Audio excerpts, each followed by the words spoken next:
हमारे साथ जुड़े रहने के लिए न्यू न्यूज के YouTube चैनल को सब्सक्राइब कीजिए, साथ ही बेल आइकन को दबाइए न्यू न्यूज की खबरें सबसे पहले देखने के लिए। मैं मथुरा हूँ Govardhan special exclusive talk and cultural show के प्रायोजक हैं Spark Studies in leading institute for preparation of IIT, JEE NEET, AIIMS and foundation और सह प्रायोजक हैं Shri Siddh Vinayak group of institutions, Jamunavata, Govardhan road, Mathura और एसोसिएट्स हैं VY construction Govardhan, Maharaja group Govardhan, Babulal Mahavidyalaya Govardhan, Shri Giriraj Mishthan Bhandar Govardhan, Parshuram Sharma जिला पंचायत सदस्य वार्ड नंबर 18 भाजपा नेता और श्री ग्रुप मथुरा। मैं धर्म भूमि कर्म भूमि कृष्णा की जन्म भूमि विश्व में पहचान रखता हूँ। मैं मथुरा हूँ, मैं मथुरा हूँ, मैं मथुरा हूँ।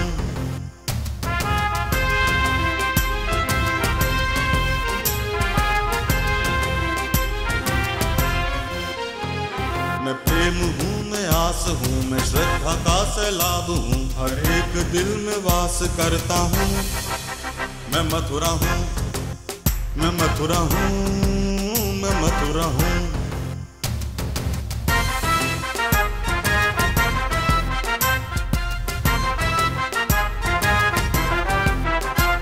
हरिदास हूँ, रस खान हूँ, मैं गीता हूँ, पुराण हूँ, मैं एकता का प्रमाण रखता हूँ। मैं मथुरा हूँ, मैं मथुरा हूँ, मैं मथुरा हूँ।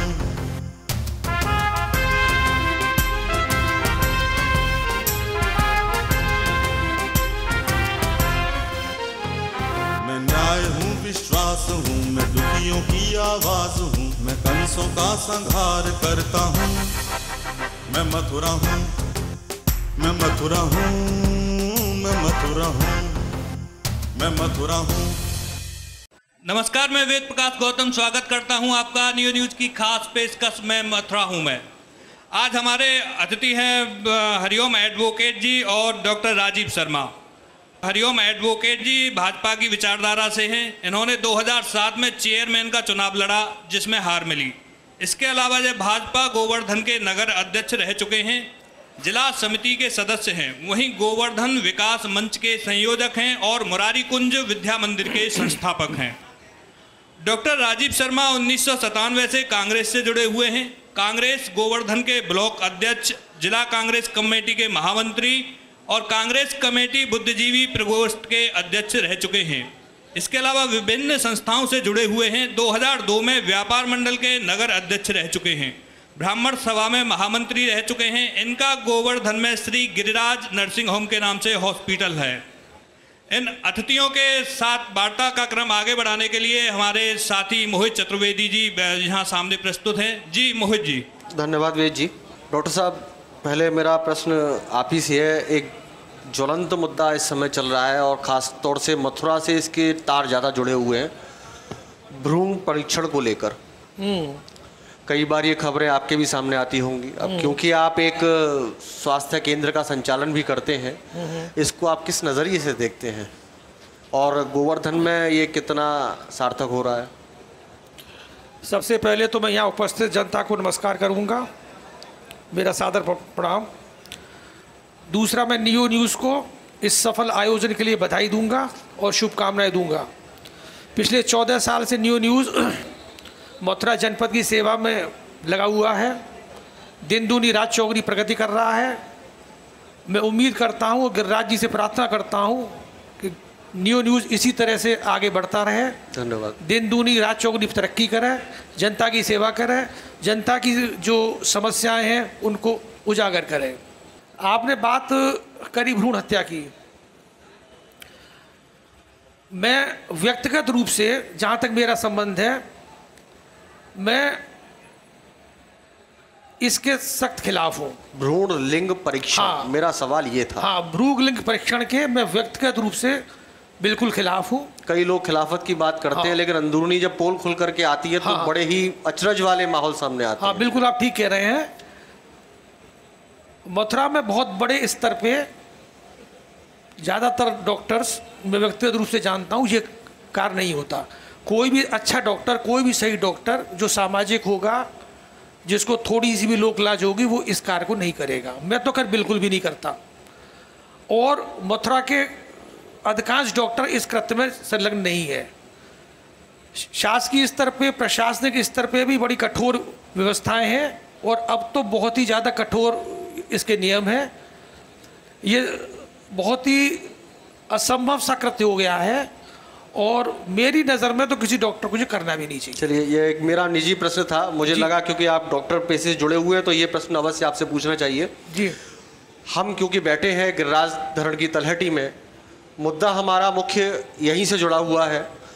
आस्था का प्रमुख केंद्र ब्रज, 84 कोस में आस्था का प्रमुख केंद्र गिरिराज धरण की स्थली, सप्तकोशी यहाँ परिक्रमा है। स्वयं गिरिराज जी यहाँ विराजे हुए हैं। लोग दूर दूर से यहाँ उनके दर्शन करते हैं, परिक्रमा देते हैं। यहाँ पर विकास को कितना सार्थक मानते हैं आप? देखिए, विकास तो हर जगह के लिए सार्थक है, चाहे गोवर्धन हो चाहे कोई गांव हो।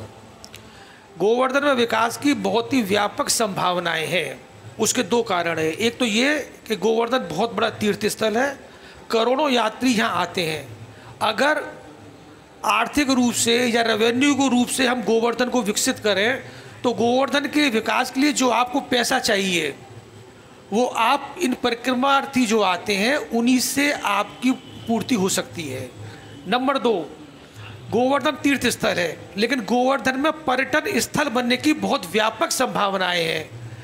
कुसुम सरोवर है, अगर हम इसको डेवलप करें, सूरज कुंड और बड़कर लेक की तर्ज पे हम यहाँ नाव लगा दें, ओपन एयर रेस्टोरेंट खोल दें, महीने में 2-3 दिन हम यहाँ हाट लगा दें, तो एंट्री टिकट लगा दें, तो यहाँ बहुत व्यापक स्तर पे हम रेवेन्यू अर्जित कर सकते हैं। ये करेगा, ये इसकी पहल कौन करेगा? इसकी पहल तो शासन को करनी पड़ेगी, हमारे बस की तो साहब है नहीं। क्या हमारा और आपका तो यहाँ स्थानीय होने के नाते कुछ नैतिक दायित्व नहीं? हम लोग तो देखिए आवाज उठा सकते हैं बस। कितनी आवाजें उठ सकी हैं अब तक? हाँ, कितनी उठी हैं? कितने कुंड हैं यहाँ पे गोवर्धन के आसपास, सब पर्यटन के स्थल से, पर्यटन की दृष्टि से बहुत ही महत्वपूर्ण है और इनका विकास पर्यटन के रूप में हो सकता है। देखिए, बड़कर लेक की अगर आपको याद हो और सूरज कुंड की आपको याद हो तो ये एक तरह से पोखर थी और वहाँ हरियाणा सरकार ने इसको इस व्यापक स्तर पर डेवलप किया कि आज सूरज कुंड और बड़कर लेक में हज़ारों की संख्या में पर्यटक पहुँचते हैं। आप डबचिक झील को देख लीजिए, एक झील है, एक पोखर है, कुछ नहीं है। कुसुम सरोवर तो धार्मिक रूप से भी इतना महत्वपूर्ण है और पर्यटन के रूप से भी इतना महत्वपूर्ण है। दूसरा, देखिए, मुझको एक बड़े कष्ट होता है, गोवर्धन में पैसा सिर्फ सरकार ही नहीं देती, या पैसा बाहर से भी हम लोगों जैसे और लोगों से बहुत पैसा आ सकता है। इतने बड़े बड़े सेठ हैं हिंदुस्तान के, वो सब गोवर्धन से जुड़े हुए हैं, चाहे मोदी हो, चाहे बिरला हो, चाहे सिंघानिया हो। चलिए, आपसे अभी वार्ता का दौर जारी रखेंगे। हरिओम जी, आपसे कुछ जानना चाहता था। आप गोवर्धन विकास मंच के संयोजक हैं। गोवर्धन के विकास को लेकर के आप क्या दृष्टिकोण रखते हैं अपना? सबसे पहले तो मैं न्यू न्यूज के मंच को जो है धन्यवाद देता हूँ कि मथुरा वृंदावन के बाद में उन्होंने गोवर्धन को स्थान को चुना और ये उनका बहुत सराहनीय कदम है। और जो न्यू न्यूज की जो समाज के अंदर जो सेवाएं चल रही हैं वो बड़ी सराहनीय है और हम अपनी तरफ से जो है उनको शुभकामनाएं देते हैं कि निरंतर वो प्रगति करते रहें। धन्यवाद। आज का जो विषय है आपका बड़ा अच्छा विषय है मान्यवर। राजनीतिक चर्चाएं तो बहुत हो चुकी, आरोप प्रत्यारोप बहुत हो चुके। आरोप प्रत्यारोप से काम नहीं चलता है, हमें एक दूसरे के ऊपर कीचड़ उछालते रहें उससे कोई काम नहीं चलता है। हम तो वास्तव में ये चाहते हैं कि इस मंच के माध्यम से कुछ अच्छा संदेश जाए जनता के अंदर और एक कोई योजना बनकर के जो है सरकार तक पहुँचे और सरकार पर जो है सरकार भी महसूस करे कि हाँ, नियो के माध्यम से जो है एक लोगों के सुझाव के माध्यम से एक प्लानिंग बनी, गोवर्धन में चर्चा हुई और वो काम हो। मान्यवर, समय समय पर विकास के लिए धन तो बहुत आवंटित होता रहा गोवर्धन में, ऐसा नहीं है। ठीक है, हम एक राजनीतिक पार्टी से जुड़े हुए हैं, हम किसी अन्य पार्टियों की जो है निंदा भी नहीं करना चाहते हैं, तो हर राजनीतिक पार्टी अपना अपना जो है एजेंडा लेकर के आती है। गोवर्धन के विकास के लिए समय समय पर सभी पार्टियों ने धन आवंटित किया, लेकिन मान्यवर जो है वो विकास की कोई नियोजित योजना ना होने के कारण वो विकास के लिए जो आया हुआ पैसा है वो बर्बाद होकर चला जाता है। हमने कई बार समय समय पर जो विभिन्न जो बैठकें होती रही उनमें ये मुद्दा उठाया जाता रहा कि भाई जो पैसा विकास के लिए आता है, क्यों ना गोवर्धन को उस पैसे को एक प्लान तरीके से एक नियोजित विकास करके उस पैसे को लगाए। और समय समय पर गोवर्धन विकास मंच के माध्यम से यही मांग हमने जो है मीटिंगों में अधिकारियों तक, ऊपर तक, मुख्यमंत्री तक, शासन तक पहुंचाते रहे कि पैसा आया। जैसे वृंदावन में हुआ, पीडब्ल्यूडी ने सड़क बना दी, चूंकि धन जो है जल निगम को भी आवंटित है, उनको भी काम करना है, उन्होंने बनी हुई सड़क को खोद दिया, उसमें पाइपलाइन डाल दी। तो भाई हमारा कहना ये है कि जब ये सारे काम होते हैं तो जो प्रायोरिटी पे जो काम पहले होना है उसको पहले करिए, उसके बाद में जो काम होना है उसको बाद में करिए। लेकिन ऐसा नहीं होता रहा। विकास के नाम पर जो करोड़ों रुपए जहाँ आवंटित हुए उनकी बंदरबाट होती रही। पैसा समय समय पर शासन के द्वारा दिया जाता रहा, लेकिन जो नियोजित विकास, जो प्लान तरीके से जो विकास लगना चाहिए वो यहाँ पैसा नहीं लगा। आप भाजपा की विचारधारा के व्यक्ति बताए जाते हैं। वर्तमान में केंद्र और प्रदेश दोनों ही जगह बीजेपी की सत्ता है। अब कितना विकास कार्य गति पकड़ पाएंगे और पकड़ रहे हैं, क्या मानते हैं आप? नहीं, देखो जी, भाजपा जो है वो अपने तीर्थों के विकास के लिए तो ही हमेशा रहती है, और इस भाजपा के माध्यम से भी हमने जो अब वर्तमान में हमारा जो प्रयास चल रहा है कि गोवर्धन को तीर्थ का स्थल का दर्जा दिया जाए गोवर्धन को। अभी हमने कुछ पत्र भी जो मुख्यमंत्री जी को भेजे थे, और निश्चित ही जो है ये एनसीआर में भी मथुरा वृंदावन जल्दी शामिल हो जाएगा, तो कुछ लाभ तो होगा भारतीय जनता पार्टी की तरफ से जो है उसको, क्योंकि उत्तरांचल अलग बनने के बाद उत्तर प्रदेश में ब्रज ही एक ऐसा स्थान रह गया है जहाँ के पर्यटक बहुत अधिक संख्या में आते हैं। और हम कहने में तो अच्छा लगता है ब्रज, लेकिन जो ब्रज की पहचान है, ब्रज की पहचान लता पताओं से है, ब्रज की पहचान जो है वहाँ की रज से है, ब्रज की पहचान कुंज गलियों से है। लेकिन जब ब्रिज की अभी वृंदावन में एक मीटिंग हुई थी, अमर उजाला वालों ने मुद्दा ब्रिज विकास का उठाया था, हमने भी उसमें ये प्रश्न रखा था कि भाई जो ब्रिज के विकास के लिए जो ब्रिज की मूलभूत आवश्यकता है उसके लिए प्रायोरिटी पहले दी जानी चाहिए। अब हमने जगह जगह विकास के नाम पर अट्टालिकाएँ खड़ी हो गई, कंक्रीट की सड़कें बन गई। एक वो समय था हम जब छोटे छोटे थे, परिक्रमा लगाते थे, तो ब्रिज रज में परिक्रमा लगाने में इतना आनंद आता था कि वो गद्दे की तरह पैर पड़ते थे। लेकिन वो आज सारा आनंद समाप्त हो गया। ठीक है, अब वो सड़कें बन रही हैं, अब परिक्रमा मार्ग यात्री कैसे लगाए? अब वाहन उसमें जो है परिक्रमा की व्यवस्थाएं बदल रही हैं, लोग पैदल के बजाय लोग वाहनों से लगा रहे हैं। लेकिन कष्ट की बात यह है, ठीक है, जो सामर्थ्यवान नहीं है वो वाहनों से लगा रहे हैं। अब ये मुद्दा अभी बार बार जो मुद्दा उठता है कि एनजीटी, आखिर में ये सोचिए जरा, शासन प्रशासन और व्यक्तियों के द्वारा कुछ नहीं किया गया तो ये मुद्दा एनजीटी ने क्यों लिया अपने हाथों में? उसका भी कारण है। कुछ जनहित के लिए जब वहाँ एक रिट की गई तो रिट में वहाँ एनजीटी ने जो है इसको गंभीरता से लेती है। उसने कहा, उन्होंने सारे शासन को, सारे अधिकारियों को तलब करके कहा कि आप बताइए जो आपकी प्लानिंग है ब्रिज के गोवर्धन के विकास के लिए आपने क्या कहा। उन्होंने जो अपनी योजनाएं रखी, अभी मीटिंग हुई थी एनजीटी के, यहाँ अधिकारी आए थे, उनके वकील वगैरह भी आए थे, दोनों पक्षों के लोग यहाँ आए थे आनंद बाबा की तरफ से। तो कुछ विकास के लिए नुकसान तो होता है और अभी भी समय है। एक्चुअल में वास्तव में तो ये जो है जो प्लानिंग चल रही है आज से 10 वर्ष पूर्व ही हो जानी चाहिए थी, क्योंकि जिस समय जो है यहाँ पर जो है महायोजना बनाई गई थी उस समय अगर ये निर्माण हो रहे थे उन पर रोक लग गई होती तो शायद इतना जो है अतिक्रमण नहीं होता। लेकिन अभी भी समय है, अभी भी अगर हम नहीं जागे तो आने वाले 10-20 साल में हमको गोवर्धन में परिक्रमा लगाने के लिए जगह नहीं मिलेगी और एक ये सिर्फ जो है पैदल परिक्रमा की जगह वाहन की परिक्रमा बन के रह जाएगी। तो मेरा तो निवेदन यही है, हम किसी आरोप प्रत्यारोप की पर्चा से हटके बहुत अच्छा विषय आपने जो लिया है कि आज हम कुछ गोवर्धन के विकास के मुद्दों पर एक सामूहिक रूप से इस मंच के माध्यम से, ऑडियंस के सुझाव के माध्यम से एक ऐसा संदेश प्रदेश सरकार और केंद्र सरकार को दें जिससे कि बाहर से आने वाले श्रद्धालुओं के लिए उनकी भावनाएं किस प्रकार सुरक्षित रह सकें, उनको आनंद की अनुभूति किस प्रकार से यहाँ हो, ब्रिज का उनको कैसे यहाँ महसूस हो कि हम यहाँ ब्रिज में परिक्रमा कर रहे हैं, कृष्ण भगवान कृष्ण की जो है कीड़ा स्थली में यहाँ परिक्रमा कर रहे हैं, यहाँ दर्शन कर रहे हैं, आनंद ले रहे हैं। इसके लिए हमको समुचित प्रयास करने चाहिए। जब भी समय समय पर जो भी आवश्यकताएं होंगी, जब भी इसके लिए आप जब भी आहूत करेंगे, हम पूरा समय देने के लिए तैयार हैं। आपके द्वारा कितने प्रयास किए गए विकास को लेकर? हमारे द्वारा केवल क्षेत्रीय रूप से बता दीजिए। क्षेत्रीय विकास हमारे द्वारा समय समय पर, अभी जैसे हमने बाईपास का मुद्दा उठाया था पहले यहाँ गोवर्धन में, मुझे स्थानीय बताइए। तो गोवर्धन स्थानीय अब बात ही है ना, स्थानीय पर में तमाम समस्याएं आती हैं और समस्याओं के लिए समय समय पर जो है हमने यहाँ उठाते रहे। गोवर्धन में भी समस्याओं की, मानसी गंगा गए, मानसी गंगा में करोड़ों रुपए लगा, लेकिन मान सिंह की स्थिति आज बदतर है। मेरा तो इस मंच के माध्यम से निवेदन ये है कि जब तक हम स्थानीय जागरूक व्यक्ति जब तक यहाँ खड़े नहीं होंगे, कैसे जागेंगे? तो उसके लिए हम लोग सभी विभिन्न मंचों से, विभिन्न राजनीतिक पार्टियों के लोग मिल करके कब मिलेंगे? अब हम तो कई बार प्रयास करते हैं, लेकिन आपके भी प्रयास कई बार विफल हो जाते हैं, क्योंकि आप अपने प्रयासों के मार्ग से भटक जाते हैं, ऐसा कहा जाता है। हो जाता है ना कि यहाँ जो सहयोग मिलना चाहिए, जैसे वृंदावन में जागरूकता है। आप सहयोग कहाँ ले पा रहे हैं? आप तो मार्ग से ही भटक जाते हैं। नहीं, ऐसा नहीं है। मार्ग कहीं कोई सड़क बन रही है, आप बीच में रोड़ा बना देते हैं, नहीं साहब यहाँ नहीं बनेगी। नहीं, ऐसा नहीं। कई बार हमने तो बीच में अभी विकास प्राप्त का वगैरह का जब उन्होंने जो है ये परिक्रमा मार्ग में जब फुटपाथ बन रहा था, तो आनंद बाबा ने जब एनजीटी में जो रिट की थी, उन्होंने इसमें स्टे लगा दिया था। तो हम उसमें आनंद बाबा के विरोध में इसलिए थे कि आनंद बाबा जो काम हो रहा है, कच्चा मार्ग जो बन रहा है। हमारे दर्शक हैं, प्रश्न पूछना चाहते हैं। जी, नाम बताइए अपना। मेरा नाम श्रीधर पाठक है। जी श्रीधर जी बताइए। विकास के नाम पर धरातल पर कितना कार्य कर रही है आपकी पार्टी, केंद्र सरकार, राज्य सरकार? आम आदमी को क्या सुविधा मिल रही है?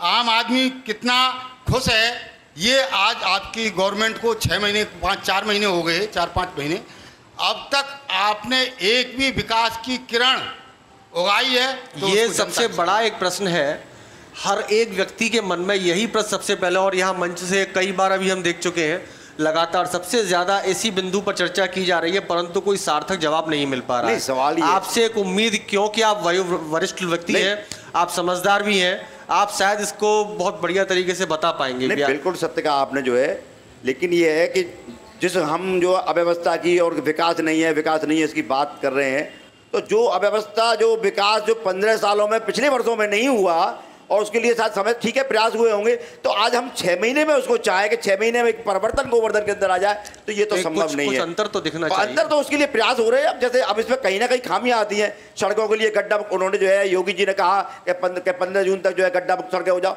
बहुत सीमित समय रखा था, कम समय रखा था, इतने कम समय में वो गड्ढा मुक्त पूरी सड़कें नहीं हो पाई। हाँ, इस विषय में माफी चाहूंगा, बीच में आपको डिस्टर्ब कर दिया मैंने, आप बता रहे थे, लेकिन आपको आरटीआई का बहुत बड़ा ज्ञाता माना जाता है।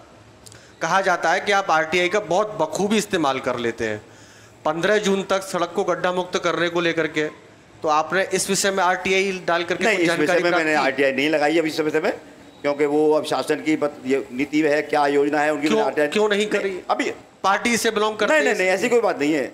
मैं जहाँ तक अब आपने प्रश्न कर दिया आरटीआई का जो है, तो मैं आपको बता रहा हूँ कि जिस समय गोवर्धन में जो है, जब यात्री कर लग रहा था गोवर्धन मथुरा वृंदावन में प्रवेश कर लट वसूली होती थी, मुझे आरटीआई लगा करके 3 महीने संघर्ष करना पड़ा, और उसके दौरान DM Mathura, city magistrate Mathura, EO Vrindavan, EO Govardhan, सबको जो है सूचना आयोग में तलब कराया गया। जी मोहित जी, एक सवाल हमारे यहाँ दर्शक करने वाले हैं कुछ। जी, मैं नृत्य गोपाल दुबे आदरणीय शर्मा जी से ये प्रश्न पूछना चाहूँगा कि जब से बीजेपी आई है तब से इन्होंने कितनी आरटीआई डाली हैं? मुझे ऐसा लगता है उसके बाद ये आरटीआई डालना इन्होंने कम कर दिया है। और एक एंटी भूमाफिया एक टास्क फोर्स बनी थी जी, उस विषय में सरकार ने गोवर्धन के स्तर पर कितने प्रोग्रेस की है? यदि इन्हें जानकारी हो तो मैं जानकारी चाहूँगा। ये भी एक बहुत गंभीर प्रश्न है, ज़्यादातर यही सोचा जाता है पूछने के लिए, लेकिन फिर वही बात, कोई जवाब नहीं दे पाता। भाजपा से जुड़ा हुआ कोई भी व्यक्ति है उसका जवाब नहीं दे पा रहे। एंटी भूमाफिया क्या हुआ उसका साहब? एंटी रोमियो स्क्वाड हुआ, क्या हुआ साहब? हर चीज में प्रयास ही जारी होते रहेंगे। 5 साल के बाद आप सोचेंगे अब प्रयास को क्रियान्वयन में लेके आया जाए, और सरकार आरटीआई आपके द्वारा नहीं डाली गई।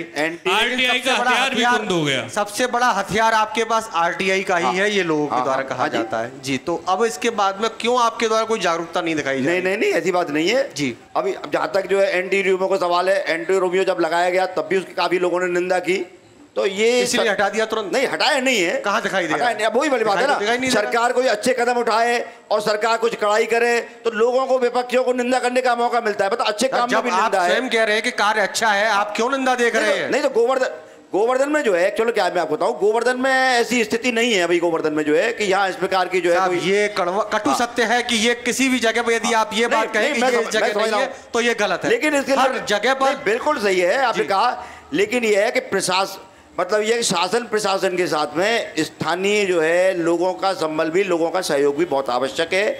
हमारी जो है जन जागरूकता भी बहुत आवश्यक है। ये जो माहौल चल रहा है उसके लिए हमको सामूहिक रूप से भी जो है अपने प्रयास करने चाहिए कि ऐसा माहौल हमारी बहन बेटियों और हमारे लड़कों के बीच में ऐसा माहौल नहीं रहे। जो सत्ता के द्वारा प्रयास किया गया वो विफल हो गया और लोगों स्थानीय और लोकल लोगों के द्वारा प्रयास किया जाएगा वो कैसे सफल हो जाएगा? वो तो आप सही कह रहे हैं, वो विफल तो नहीं हुआ है, प्रयास चल रहे हैं, जगह जगह एक्शन में भी हुआ, लेकिन उस हिसाब से जो है नहीं हुआ। जब एक सड़क में कहीं पर कोई कमी आती है तो आप तुरंत उस आरटीआई का प्रयोग करते हैं, उस जगह पर आपके जागरूक होने का प्रमाण मिलता है।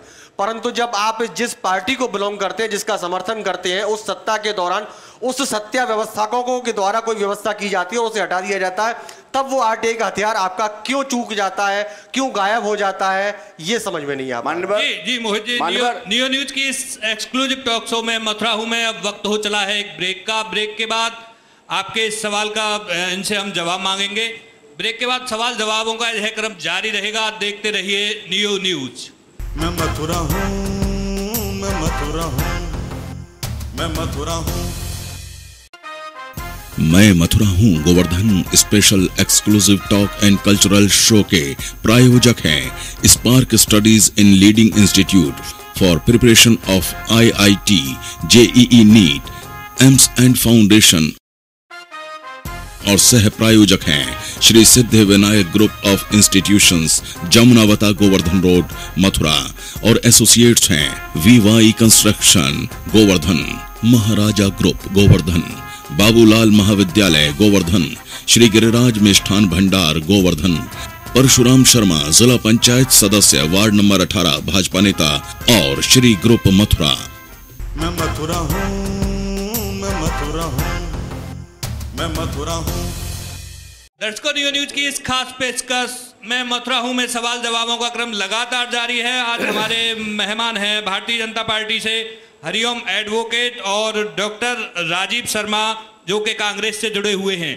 सवाल मोहित जी का था, वो भी अधूरा रह गया और उसके साथ साथ और दर्शकों के भी सवाल हैं, वो हम लेंगे इस सवाल के जवाब के बाद। जी हरिओम जी, ब्रेक पर जाने से पहले मैं आपके गांडीव में जो आरटीआई नाम का हथियार था, बाण था, वो बाण अब कहाँ विलुप्ति पर पहुंच गया है उसके विषय में जानना। कुंद हो गया है। इस विषय में मैं थोड़ा सा एक निवेदन करूंगा। शुरू में जब आरटीआई थी तो विभागों के द्वारा समय से जो है सूचनाएं दी जाती थी। आरटीआई में यह है कि अगर 30 दिन के अंदर कोई जो है सूचना नहीं देता है तो उसकी जो है हमको शिकायत आयोग में करनी चाहिए। उस समय हम आयोग में शिकायत करते थे तो विद इन टाइम आयोग से लेटर आते थे। आज के समय में आयोग में इतनी सूचना, इतनी शिकायतें, इतनी अपीलें पेंडिंग हो गई हैं कि अगर हम कोई वहाँ शिकायत करेंगे तो 8 महीने और साल भर में जाकर के तो हमारे पास में वहाँ से लेटर आएगा कि आपकी तारीख ये निश्चित हो गई है। आयोग किसके अंतर्गत आता है? नहीं, आयोग तो शासन के अंदर आता है आयोग, लेकिन उस आयोग शासन में सत्ता किसकी है? आरटीआई को कुंद कर दिया उन्होंने, आरटीआई को कुंद कर दिया। असली बात ये है आरटीआई से कोई जवाब, कोई भी राजनीतिक दल जो है, कोई भी हकीकत यही है कि कोई भी राजनीतिक दल नहीं चाहता है कि आरटीआई के माध्यम से। उस समय जवाब आते थे, अब तो बिल्कुल कतई जवाब। तो इस वजह से अब हम क्या है कि अब पीएमओ से तो कोई जवाब नहीं। इस पर भी विरोध किया जाना चाहिए ना। आरटीआई एक सामान्य व्यक्ति का बहुत बड़ा हथियार कहा जाता था, उसका जवाब आपके पास नहीं आ पा रहा है, तो क्या इस पर आपने कुछ? हमने जिला प्रशासन से भी कई बार कहा, जिलाधिकारी के यहाँ से एडीएम जो है वो मुख्यमंत्री जी को एक पत्र लिखिए।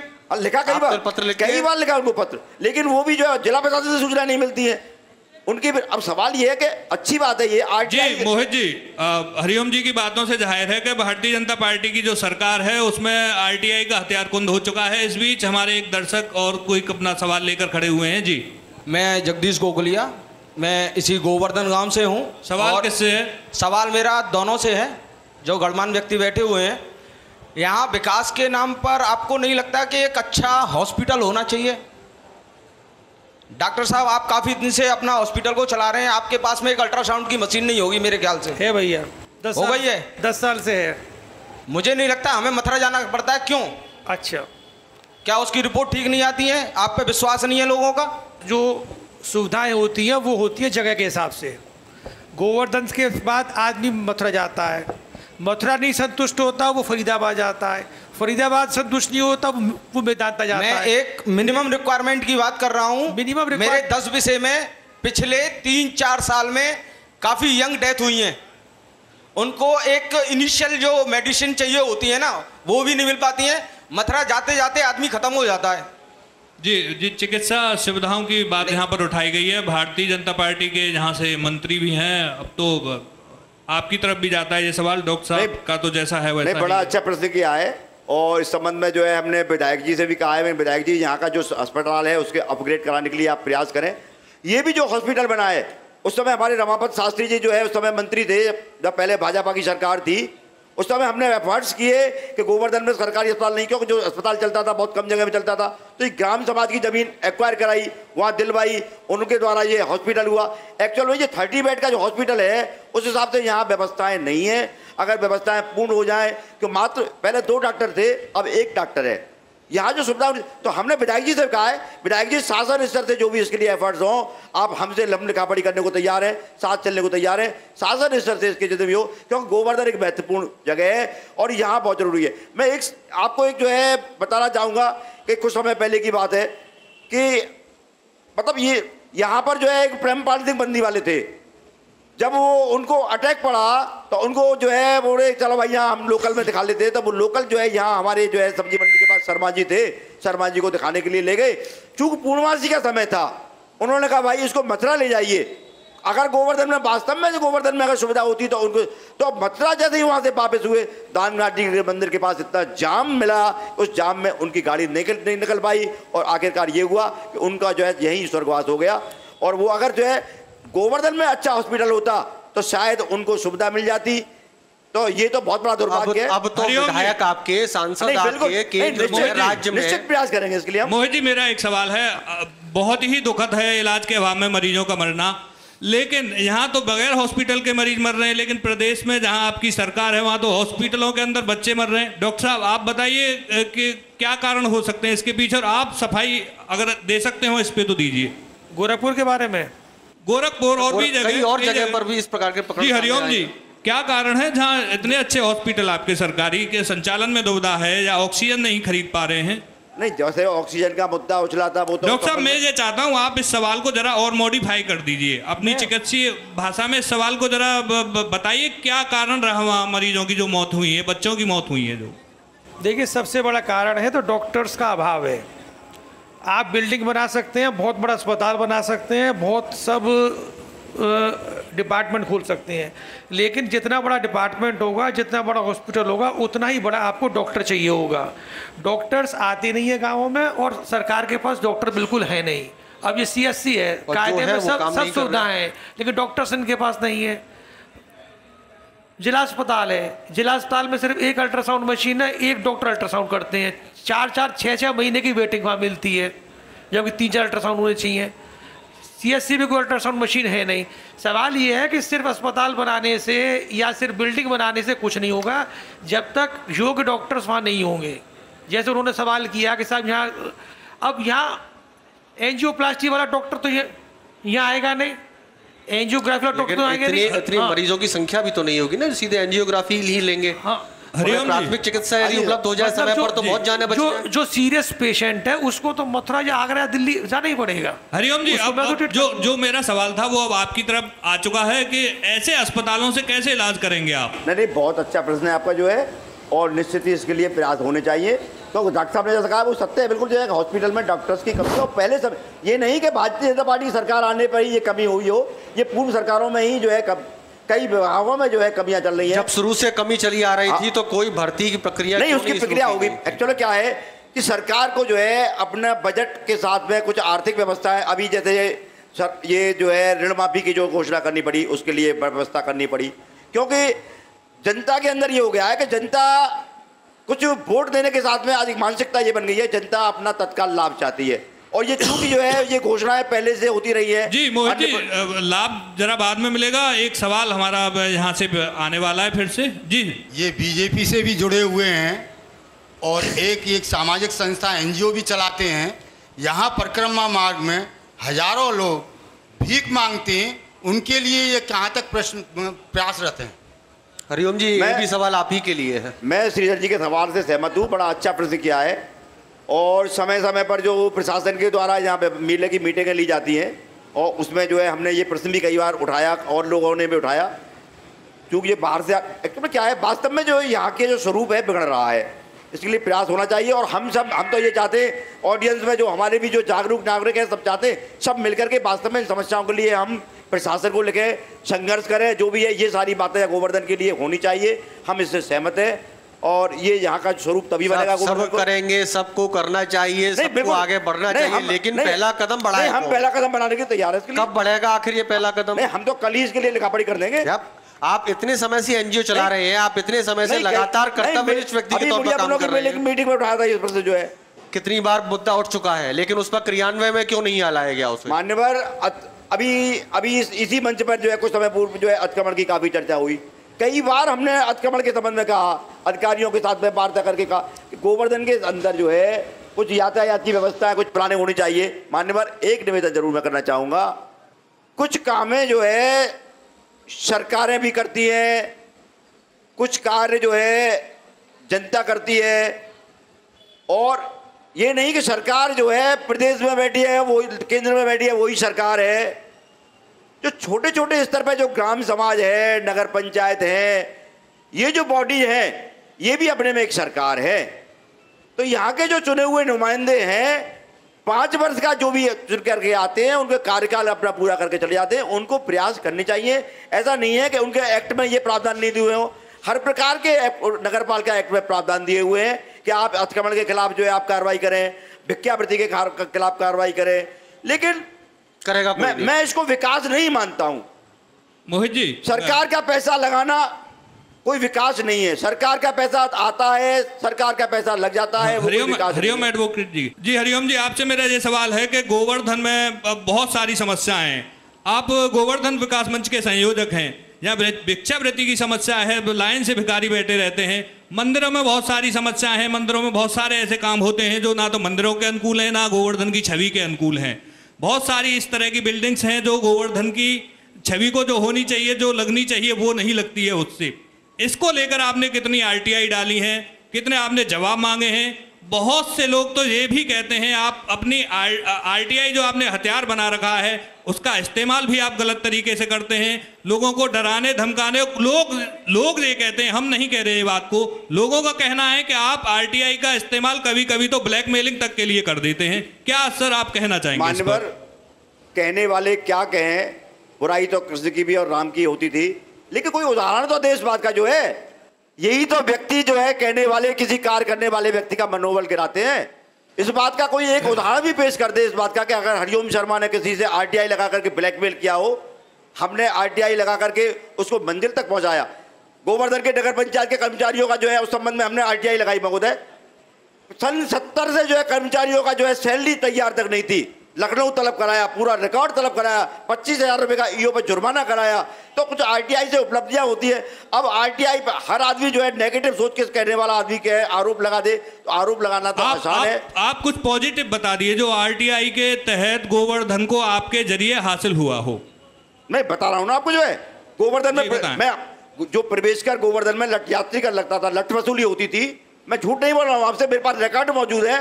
3 महीने मैंने संघर्ष किया और आखिरकार सूचना आयोग में उनको लिख करके मैंने कहा ठीक है आप बैरियर लगा कर, आप इसमें एक्ट में दिखा दीजिए कि बैरियर लगा करके वसूली किस आधार पर कर रहे हो। कहीं कोई शासनादेश नहीं है। वहां से आदेश हुआ, लास्ट में उन्होंने कहा आप बैरियर लगा के वसूली नहीं कर सकते। बैरियर को बंद कराया। जब बैरियर बंद हो गए तो गोवर्धन के 90 लाख रुपए में ठेका हुआ था गोवर्धन का यात्रीगर का।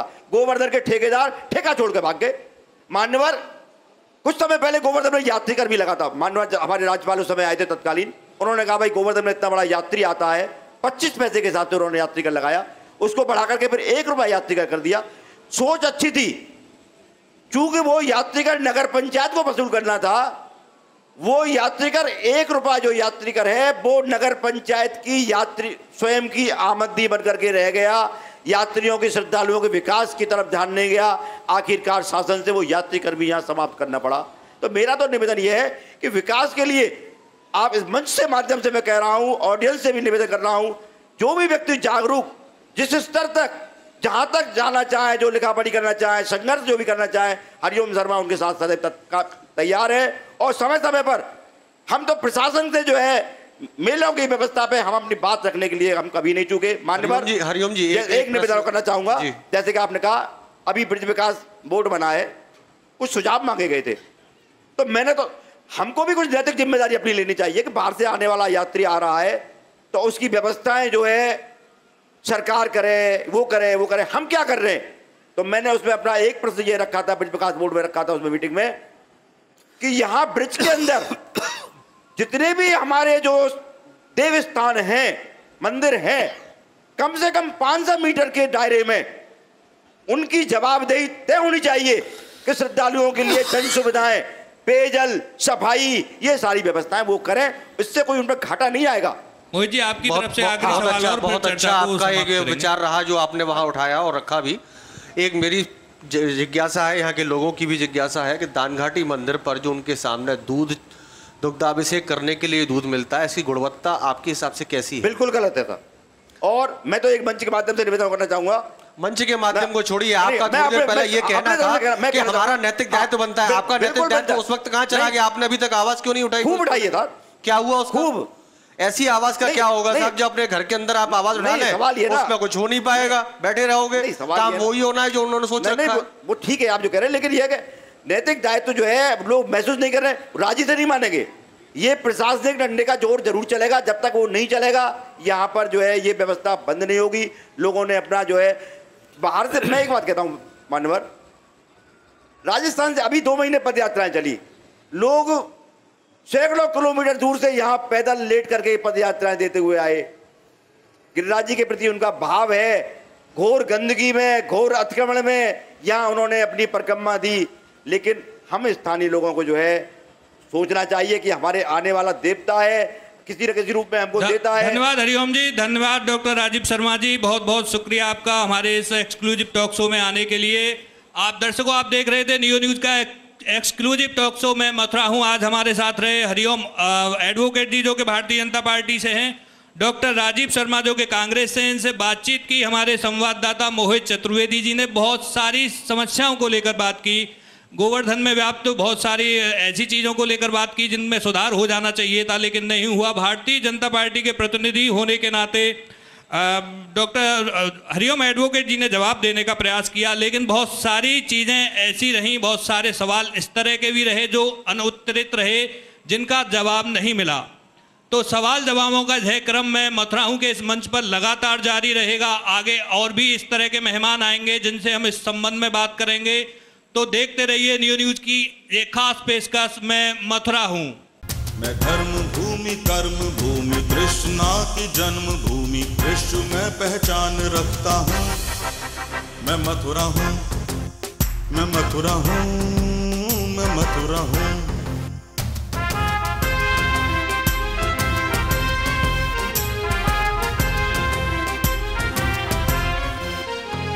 मैं प्रेम हूँ, मैं आस हूँ, मैं श्रद्धा का सैलाब हूँ, हर एक दिल में वास करता हूँ। मैं मथुरा हूँ, मैं मथुरा हूँ, मैं मथुरा हूँ।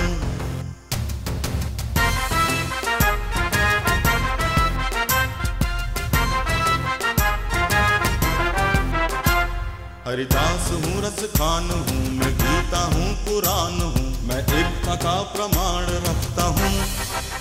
मैं मथुरा हूँ, मैं मथुरा हूँ, मैं मथुरा हूँ।